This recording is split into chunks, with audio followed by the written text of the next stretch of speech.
Olá, sejam bem-vindos ao canal Vale Lembrar, eu sou Dini Espíndola, professora e bailarino. Bom, eu sou Fabiana Guiar, sou artista, bailarina, cantora e gestora numa escola de dança. Essa semana eu resolvi ter uma conversa com a Fabi, porque toda semana, toda sexta-feira, sai no canal um quadro de respostas, onde eu seleciono algumas perguntas que a galera me deixa lá nas redes sociais ou aqui mesmo no canal. Eu seleciono essas perguntas e respondo na sexta-feira. E numa dessa sexta-feira, uma aluna minha veio e falou: Dini, por que tu não fala sobre representatividade? Por que tu não fala das pessoas que não se veem no balé? Dessa coisa de do balé excluir quem é baixinho, quem é gordinho, quem é viadinho, quem é pretinho. Eu falei: nossa, Paola, excelente assunto. Vou falar sobre isso, porque afinal de contas é um assunto que precisa ser muito falado. E aí, pensando na minha experiência com relação à representatividade, eu falei: cara, eu não vou encarar esse assunto sozinho, porque afinal de contas, a minha experiência com relação à representatividade sempre foi zero. Eu sempre me senti zero representado em todos os lugares que eu fui. Desde quando eu era criança, até depois que eu comecei a dançar, eu sempre tive aquela sensação de, tipo, eu não pertenço a esse lugar não me cabe. Mas aí, depois de um certo tempo, eu liguei aquele botãozinho. Falei: ah, Dani, se eu gosto de fazer isso, eu vou fazer isso. Eu não pertenço aqui, mas eu vou continuar porque estava confortável. E nessa ideia, eu segui a minha vida com os meus objetivos e os meus planos. E aí, pra falar desse assunto, eu falei assim: já sei quem eu vou chamar.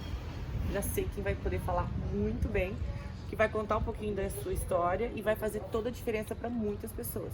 E aí, eu resolvi chamar a Fabi. É isso aí. Então vamos conversar. Tem muito pano pra manga.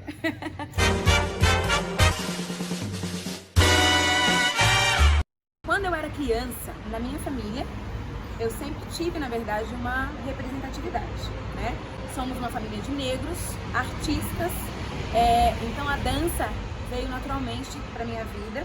Minha mãe sempre foi muito musical e dentro da família nós temos artistas visuais, temos meu avô e minha avó sempre foram envolvidos com a questão do carnaval e é bailarina. Então, dentro da minha família já teve um berço aí que deu um certo apoio para a Fabi artista de hoje. Por ter essa representatividade, né? Encontrar essa representatividade mais tarde, bem assim na minha tia. Ela participava de uma companhia de dança em Itatiaia.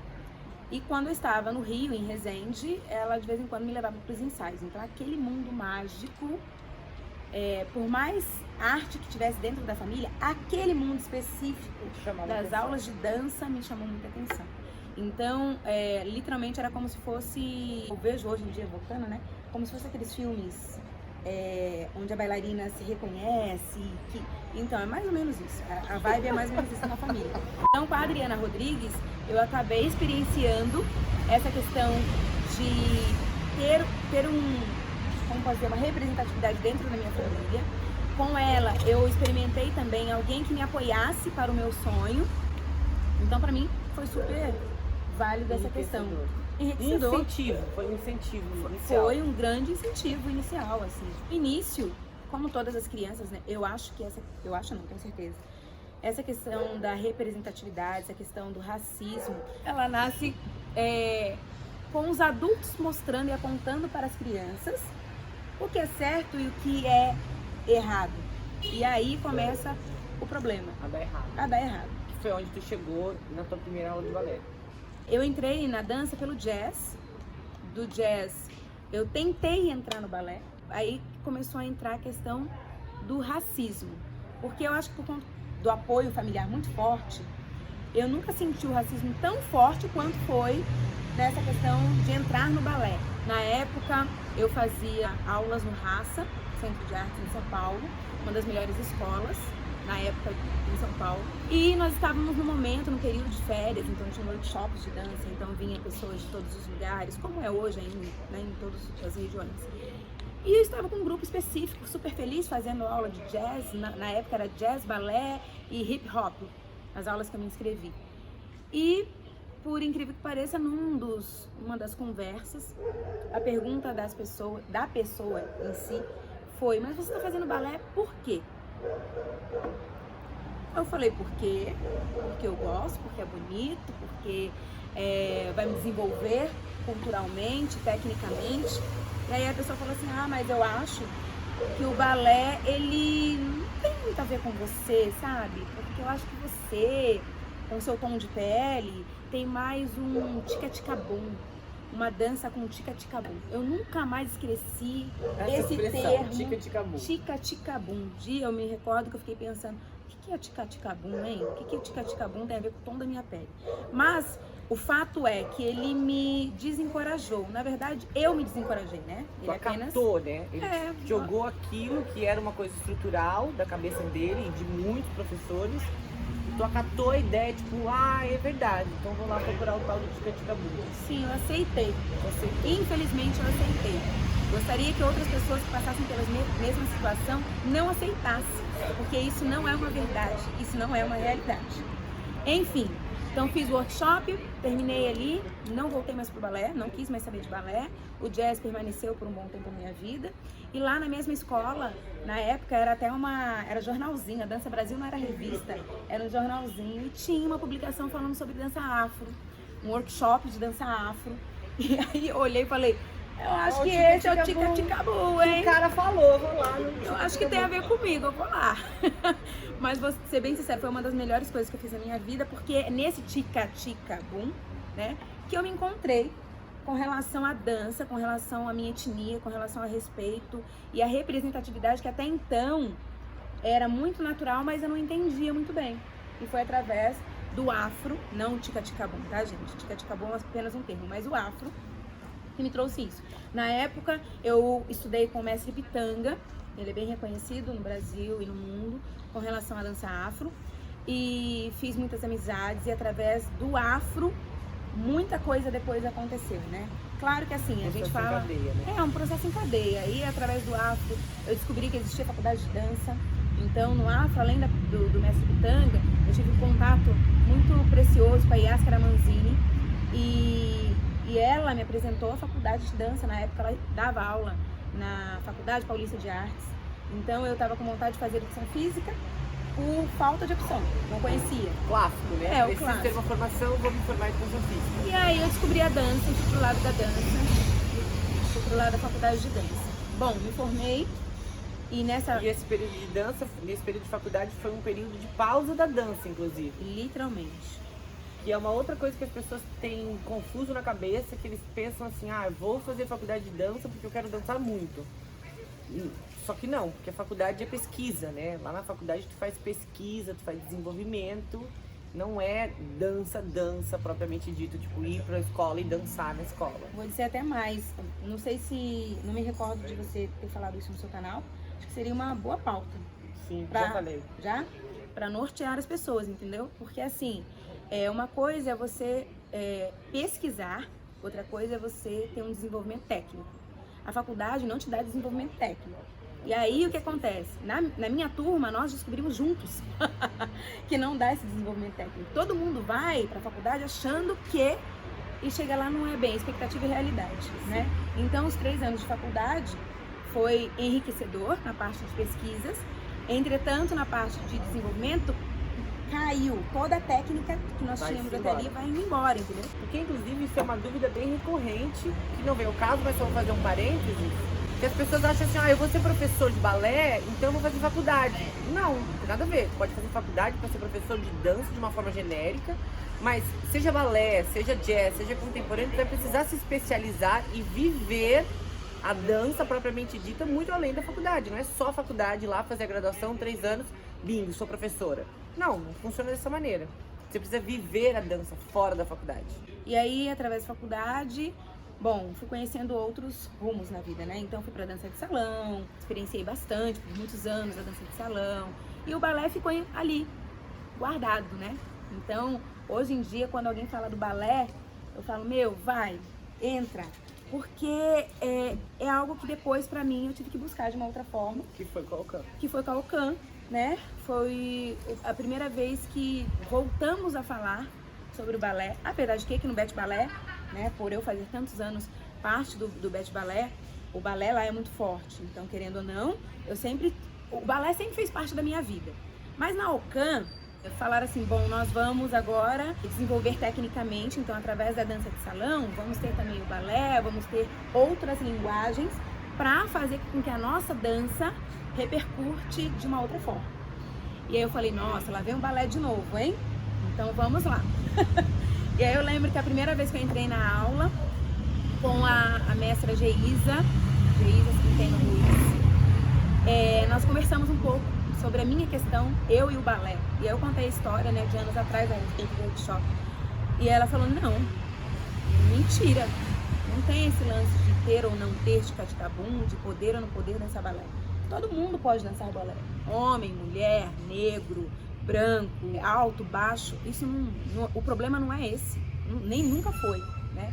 E aí a partir dali eu comecei a me interessar de novo, porque eu tinha que realmente estudar por conta da companhia, por conta da UCAM. Na mesma fase, Bete Balé foi fazer uma participação no festival e eu tive, não lembro agora o nome da bailarina, que louco. Eu não lembro o nome da mulher. Mas seria legal a gente falar dela. Pelo menos eu vou mencionar o nome depois. Mas enfim, você pode colocar embaixo. Posso colocar embaixo. Mas que eu acho importante. Nós estávamos no backstage, observando, né, o pessoal passando o palco. E aí vem aquela bailarina que pra mim, naquele momento, era o ápice da maravilha, até porque eu tava naquele momento de me entender de novo dentro do balé, agora eu como um corpo do balé, né? E aí eu tava com o Dini, e o Dini começou a falar coisas do balé que pra mim, sabe quando você... Aí a gente vai lá pro registro do racismo estrutural. Sim. O racismo estrutural eu vejo como se fosse um esqueleto, imagina um esqueleto. E esse esqueleto, infelizmente, ele tá com várias fissuras e foi injetado várias coisas dentro dele. Nossa, muito visual ela é. Essa estrutura toda acaba sendo danificada. Então, assim, nós temos que tomar cuidado com relação ao racismo estrutural, com as nossas crenças, o que a gente escuta, o que a gente fala, como a gente age. E eu tô falando isso agora... Não é só para os brancos, para nós negros. Nós temos vários vícios que acabam corrompendo o sistema. E aí você fica falando do outro, porque apontar é muito fácil, mas aí você não olha para você. É uma coisa pra gente pensar, pra refletir. Então, esse racismo estrutural fez com que eu percebesse, na verdade, o quão preconceituosa eu era comigo e com a arte em si. Eu não conseguia me ver dentro do negócio. Como assim? Nesse dia desse start que ele falou, que eu achei muito legal, porque no palco a menina era maravilhosa e eu lembro da cara da Fabi assim, olha, ela é igual a mim. Tipo, tá vendo? Quer dizer que eu também posso? Óbvio, claro que pode. E aí foi quando... E ela estava de sapatilha. Ela tava com a sapatilha da cor, não é? A meia e a sapatilha dela eram da mesma cor dela, então assim... Eu quero usar aquela sapatilha, eu quero aquela cor de sapatilha. Isso ok, mano. É só pintar, ela pintou a dela, todo mundo pinta dela, a própria sapatilha. Não, é maravilhoso, assim. E aí, enfim, abriu um leque pra mim. Nós conversamos depois, posteriormente, sobre a questão das bailarinas cubanas. Aí você começou a falar dos corpos negros de Cuba, né, dançando balé e como... A própria metodologia cubana que foi adaptada para latinos, que foi adaptada para corpos que não são russos, que não são andeores, que não são... todo aquele mimimi. Tu não tem uma série de coisas, mas tu tem outras coisas que são tão boas quanto, e tudo pode ser trabalhado, tudo pode ser revisto. Eu acho que foi exatamente nesse momento, porque pra mim foi muito forte, tanto é que toda vez que alguém fala sobre balé, vamos falar sobre balé, eu puxo exatamente esse dia, porque eu acho que foi nesse momento que eu realmente consegui transformar uma crença minha e me ver como bailarina clássica. Olha, eu posso ser uma bailarina clássica também, que legal. Então agora eu posso até falar que, né, faço parte desse estilo de dança. Engraçado que eu lembro agora, falando desse dia, eu lembro que quando eu te vi fazendo toda a festa, eu já te via como uma bailarina clássica. E é muito legal isso, porque olha só a questão de ponto de vista. Eu sempre te vi muito mais pertencente ao jazz e ao balé do que a qualquer outra coisa. Então, é só uma questão de ponto de vista. Porque eu te conheci numa sala de balé. Enfim.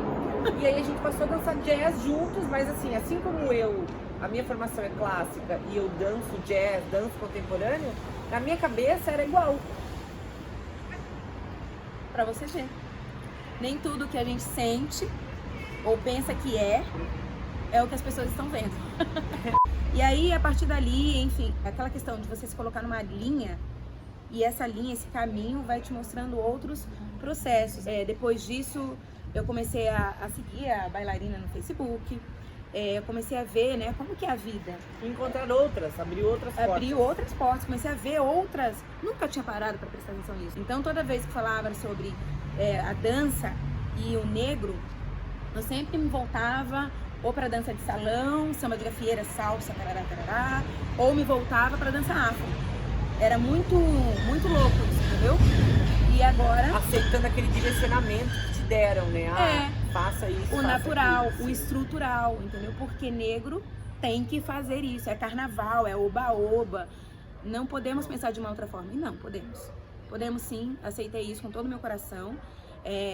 Infelizmente não aceitei antes, mas eu acho que para tudo também tem o seu momento. Então, agora eu penso de uma outra forma. Foi nesse momento que daí abriu-se os caminhos. E aí começamos a falar muito na internet de trazer coisas para mim com relação, por exemplo, às sapatilhas, né? Porque nós temos aí no mercado muitos anos, desde quando foi criada a questão da bailarina com a sapatilha de ponta, com a sapatilha no tom da pele, ou a sapatilha rosa, né? Agora, o que é o tom da pele? Eu sou professora, então já comecei muito disso com os meus alunos. Também isso é uma coisa muito complicada que cai no conservadorismo e cai nos preconceituosos e na ignorância. Porque se a gente for falar um pouquinho de contexto histórico, quando a ponta surgiu para representar algo que não era do mundo real, que era morto. A bailarina que usava ponta sempre estava associada a uma bailarina que estava morta, ou uma fada, ou uma Willy, ou alguma coisa. Então, quem era vivo, pé no chão, quem era morto, flutuava. E aí esse padrão se manteve, né? Assim como o balé é cheio de regras e foram feitas cartas e normas, foram feitas cartas e normas para movimentação e para vestimenta. Gente, só que lá em 1800, onde tinha um padrão, corte francesa, onde a gente não usa aquele blush, aquela branca, aquele pó de arroz, com aquele blush rosa que era determinado na corte francesa em Versalhes. A gente não usa mais isso. Por que raios eu tenho que usar meia calça rosa chá? Eu não tô aqui com vocês conversando com aquele blush rosa, com aquela peruca branca, eu não uso mais aquilo. Então, não faz sentido eu também querer manter uma tal da tradição. Vamos lá, a meia ela é super importante, a meia calça é super importante. Se a gente fosse falar da importância do uniforme, a meia calça ela serve para manter as pernas aquecidas. Sim. Como o balé varia de dinâmica para dinâmica e tem uma espera entre cada exercício necessária, e hora eu estou fazendo força máxima, hora eu estou fazendo força explosiva, eu preciso manter um aquecimento. Então a gente precisa manter a perna aquecida. Mas o rosa não aquece mais do que nenhuma outra coisa. Então, né? Eu acho que poderíamos sempre rever essa questão. Flexibilidade no balé. Será que não é o momento? Acho que já passou da hora, pra dizer a verdade. Até porque, gente, vamos lá. Eu sou negra, meu tom de pele com rosa. Eu me sinto bicolor, vou ser bem sincera. E me achata. Eu sou pequena, então achata mais. E sabe onde que eu descobri isso?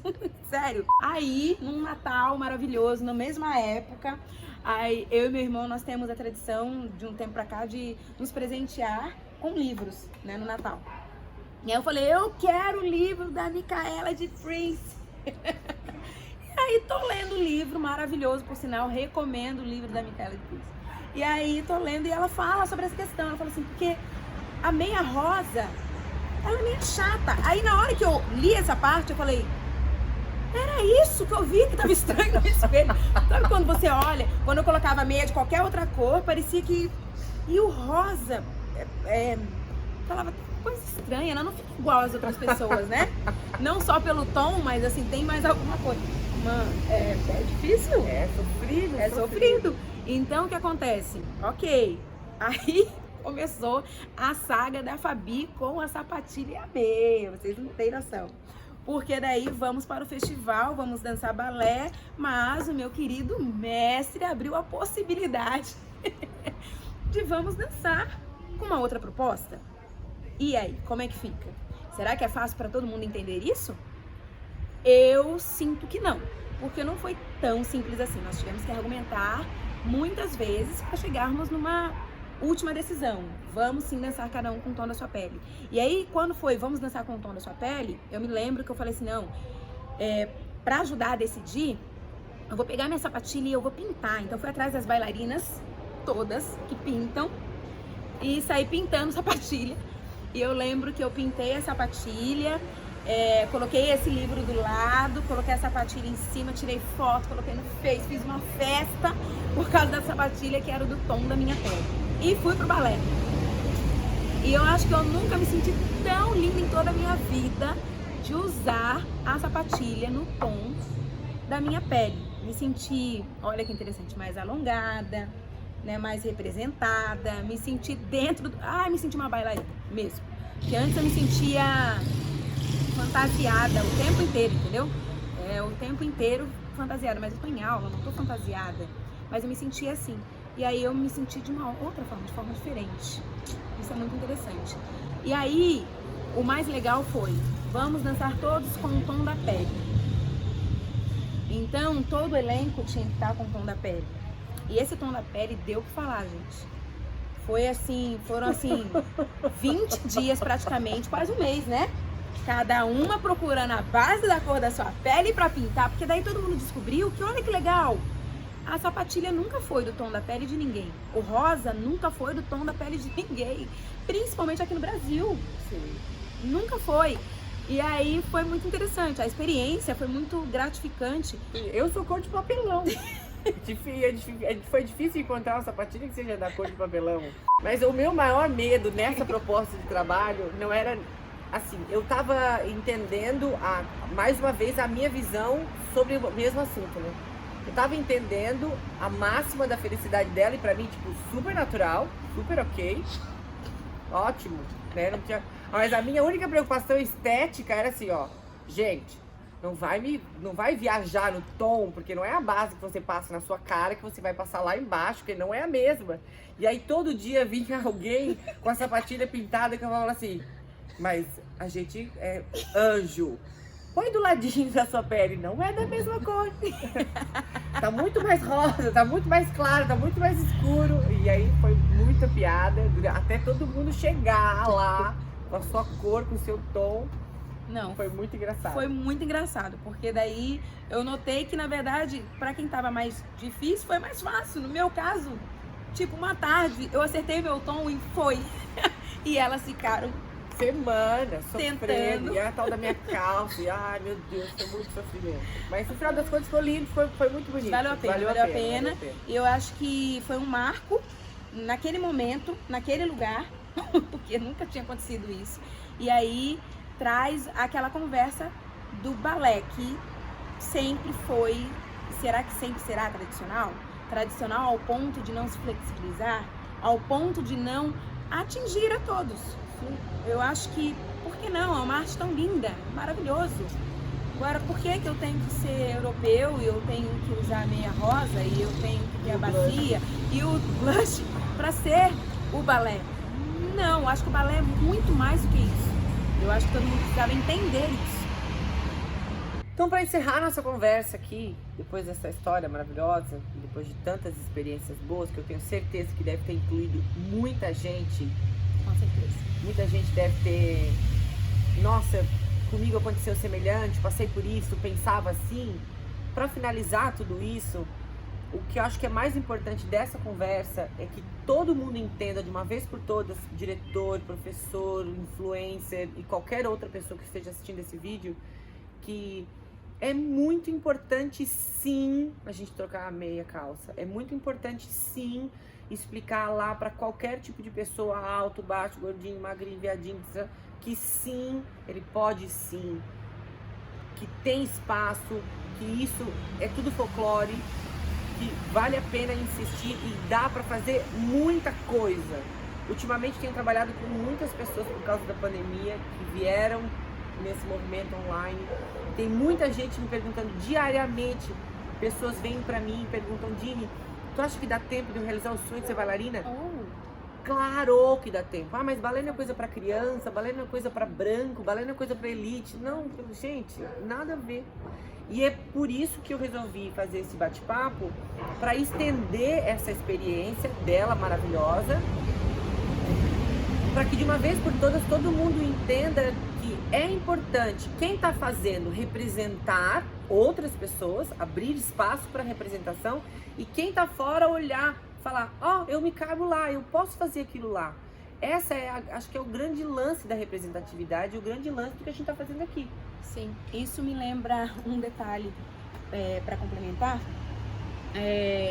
Quando eu comecei a estudar, realmente, eu quero ser uma bailarina, né? E fui pro raça e tudo mais. Eu descobri que para eu ser uma grande e boa bailarina, eu tinha que ir para longe. Porque no meu entorno ali, próximo, não tinha. Não tinha. Então era algumas coisas da prefeitura que oferecia e acabou, não tinha mais nada. Então eu fui para longe, certo? E aí na minha cabeça foi, quando eu puder, eu vou, sei lá, construir algo para que eu consiga aproximar esse sonho das pessoas que acham que não pode sonhar, que não pode realizar. Então hoje nós temos uma escola, é a Duodança, que ela está em Jandira, e o objetivo dela sempre foi aproximar, trazer para perto algo que as pessoas acham que é longe, e não é longe, e com qualidade. A ideia sempre foi essa. E complementando, porque isso é uma questão muito importante que agora eu tô falando pra galera que dança, né? Ai, Dini, eu quero muito dançar, eu quero muito ir pra fora, eu quero muito ir pra fora. Defina fora. Que é fora defina sucesso. Porque na verdade eu, como um professor e como bailarino, eu penso que a minha arte está relacionada com o meu corpo e com o meu bem-estar. Eu não preciso estar na França para dizer, olha, eu tive sucesso. Eu posso ter sucesso em qualquer lugar. Eu posso me desenvolver em qualquer lugar. E aí eu sempre deixo claro para as pessoas que, Dini, eu quero me tornar uma bailarina, torne-se aí na sala da sua casa agora. Seja um bailarino. Ah, eu danço numa escola, eu faço parte de um grupo numa escola lá em Jandira. Que incrível! Você deve fazer parte de um grupo numa escola super legal, com professores super legais, com amigos super legais. Que mágico! Que coisa maravilhosa! E por que tu diminui? Ah, porque se eu fizesse parte de um grupo na França. O que tu quer pra França? O que tem na França que não... Sabe aquela coisa da Lélia Prado? O que tem na França que não tem aqui em Divinópolis? Exatamente isso. Tipo, o que tem lá que não tem aqui? Ah, não, lá... Não, pesquisa, qualidade de profissionais, conhecimento novo, ir lá, experimentar, fazer um curso, ampliar seu conhecimento, super válido. O que eu tô falando aqui não é desmerecendo o que tem lá e não supervalorizando o que eu tenho aqui. O que eu tô querendo dizer é para parar de fazer o processo inverso. Desmerecer o que tu tem perto de ti e supervalorizar o que tu tem longe, que tu nem sabe se é tão bom assim. 2 pesos e 2 medidas. Exatamente. No meu caso, nós fizemos isso. Então, se eu tivesse lá atrás escolhido viver, como eu posso dizer, no submundo, né? No submundo do achismo, então eu não posso, eu não quero, eu não devo e vou subindo, seria, acho que, muito pior. Porque, ó, no meu caso, eu sou negra, sou periférica, sou mulher, sou artista. Quer dizer, então é muita coisa para se colocar contra se você tem essa visão de que vai ser contra. Não, tenta olhar para o outro lado. Sempre tem os dois ângulos. Que ângulo que você quer olhar? Que ângulo que você quer enxergar? Nós estamos agora vivendo um momento épico, todo mundo dentro de casa. E agora já está começando a sair, mas assim, tá todo mundo dentro de casa. E era tudo muito longe, agora tá tudo tão acessível. Nós temos aulas maravilhosas. Ah, mas é pela internet. Então, amor, começa da onde você tá, com o que você tem, e aos poucos vai organizando no processo. Eu acho que funciona dessa forma, eu sempre pensei dessa forma e passo isso para todo mundo. E eu acredito que com um olhar, um novo olhar, né? Sobre a dança, sobre a vida, eu sempre começo o ano com uma frase que me guia. Esse ano é de importar-se com o outro. Olhe para o outro, importe-se com o outro. O outro quer dançar só. Dançar, ser feliz. Então, assim, se é gordinho, se é baixinho, qual é o problema? Então, assim, o olhar de quem está em cima, os diretores, supervisores, ensaiadores, aí vem um monte de gente, ajuda muito nesse processo, se for flexível, se for um olhar generoso. Eu acredito muito nesse esquema da generosidade e do que nós temos para o momento. Estamos num novo mundo, gente. É isso aí. Agora vai lá e faz. Quem tá dentro representa, quem tá fora entra de uma vez. E pronto, mergulha aí, meu amor. Acredita que vai.